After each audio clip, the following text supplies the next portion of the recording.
Hello my dear students, welcome back to my YouTube channel Pravesh English system. बच्चे, कल हमने बात किया था पर्सनल प्रोनाउन में फर्स्ट पर्सन की, and today I am going to tell you about second person. Okay, let's start.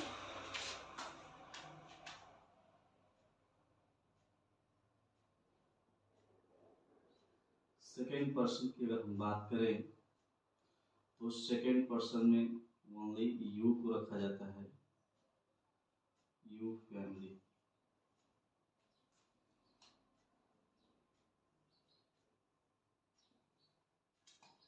You का subjective case you होता है, इसका ऑब्जेक्टिव केस भी यू होता है।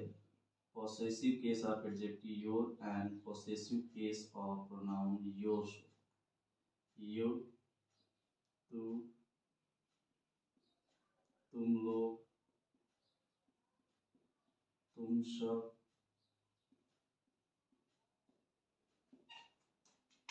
तुमने,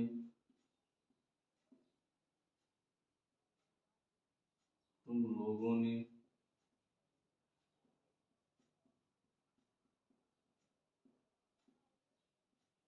या तुम सबने,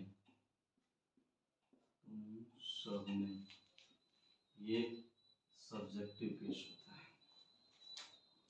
यू जब ऑब्जेक्टिव केस का काम करता है तो इसका अर्थ होता है तुम्हें, तुमको, तुम लोगों को,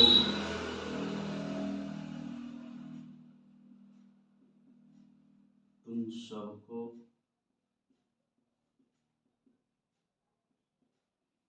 आप लोगों को, आप सबको भी हो जाएगा, आप नोट कर सकते हैं। ये है आपका ऑब्जेक्टिव केस। योर मीन्स तुम्हारा या आपका। योर्स मीन्स भी तुम्हारा या आपका होगा, दोनों में थोड़ा सा अंतर है। Your is possessive case of adjective,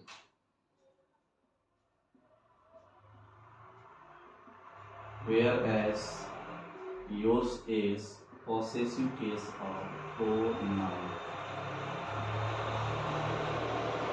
अगर हम यू की बात करें तो ये होता है single number and common gender.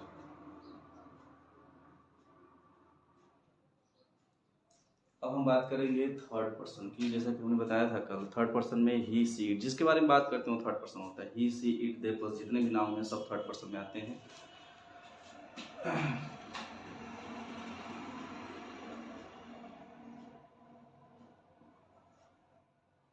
Third person में ही फैमिली की बात करें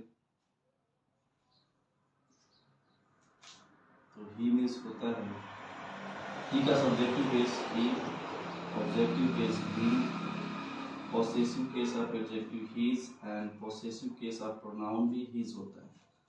ही मतलब वह या उसने, ये सब्जेक्टिव केस हो गया। ही मीन्स उसे या उसको, ये ऑब्जेक्टिव केस। हिज उसका, possessive case of adjective and his मतलब ये होता है उसका, ये possessive case of pronoun.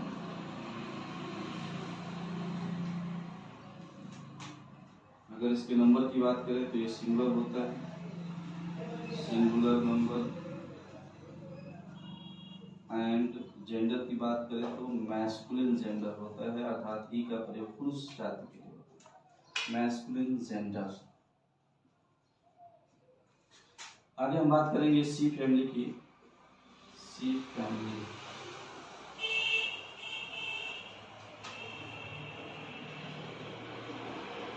C subjective case और ऑब्जेक्टिव केस, और इसका पॉसेसिव केस ऑफ एडजेक्टिव भी हर ही होता है। उसके बाद पॉसेसिव केस ऑफ प्रोनाउन हर्ष हो जाता है। सी मतलब वह या उसने, ये है आपका सब्जेक्टिव केस। हर, उसे या उसको, ये है ऑब्जेक्टिव केस एंड हर, उसकी, और इसका भी हो जाएगा उसकी। ये possessive case of adjective and ये है आपका पॉसेसिव केस ऑफ प्रोनाउन। अगर हम बात करें इसके नंबर की तो ये भी आपका सिंगुलर होता है, सिंगुलर नंबर, लेकिन इसका जेंडर फेमिनिन होता है, फेमिनिन जेंडर। आगे हम बात करेंगे दे फैमिली की। चलिए पहले ईट देख लेते हैं। ईट फैमिली,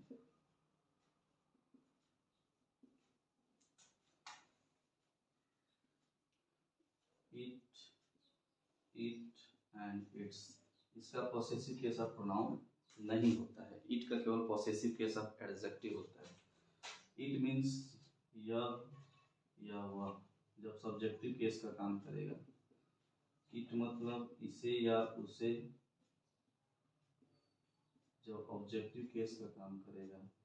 और इट्स मीन्स इसका या उसका, जब पॉसेसिव केस एडजेक्टिव का काम करेगा। अगर बात करें हम इट के नंबर की तो ये सिंगुलर नंबर है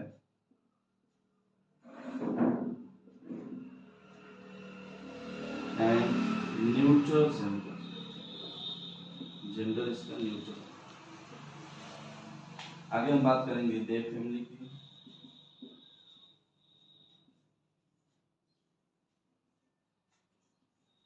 सबका एग्जांपल कराएंगे बच्चे, अच्छे समझ में आएगा आप लोगों को।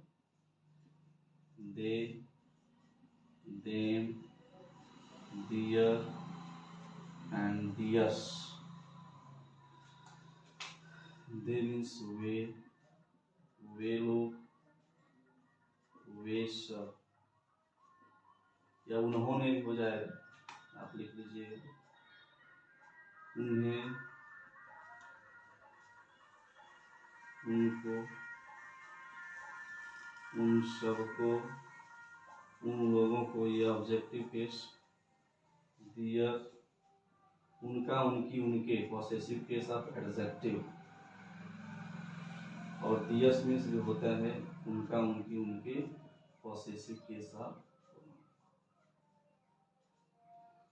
देखिए बच्चे, सबका सब्जेक्टिव केस ऑब्जेक्टिव केस समझ में आ रहा है आप लोगों को। सब्जेक्ट के स्थान पे आएगा सब्जेक्टिव केस, ऑब्जेक्ट के स्थान पे आएगा ऑब्जेक्टिव केस, और जब पोसेशन दिखा जाए पॉसेसिव केस होता है। लेकिन यहाँ पे आप देख रहे हैं पॉसेसिव केस ऑफ एडजेक्टिव और पॉसेसिव केस ऑफ प्रोनाउन, दोनों में थोड़ा सा अंतर है। जितने भी पॉसेसिव केस ऑफ एडजेक्टिव वाले हैं उनका प्रयोग आप तभी करेंगे जब उनके बाद कोई नाउन दिया हो, और पॉसेसिव केस ऑफ प्रोनाउन का यूज तब करेंगे जब कोई नाउन न दिया हो। जैसे एक छोटा सा एग्जांपल देते हैं, यह मेरी कलम है और यह कलम मेरी है, यह कलम मेरी है। अब देखिए किसकी कलम है? मेरी। किसकी? मेरी। पॉसेसिव केस दोनों हैं, दोनों मेरी पॉसेसिव केस है। लेकिन इसके बाद आप देखें ध्यान से तो यहाँ दिया है नाउन, इसलिए इसको बोलेंगे पॉसेसिव केस ऑफ एडजेक्टिव, क्योंकि नाउन प्रोनाउन की विशेषता बताना काम होता है किसका? एडजेक्टिव का। और इसके बाद नाउन नहीं दिया है, so it is a possessive case of pronoun. इसका ट्रांसलेशन बनाएंगे तो लिखेंगे this is my pen, this is my pen. लेकिन इसका बनाएंगे तो this pen is mine, this pen is mine हो जाएगा। ओके बच्चे, सब्जेक्टिव केस मैं कहूँ कि मैंने उसे बुलाया, किसने बुलाया? मैंने। सब्जेक्टिव केस आई का यूज करेंगे। वह मुझे बुलाया, किसे बुलाया? मुझे। Objective case. ओके, तो बच्चे थैंक्स फॉर वॉचिंग।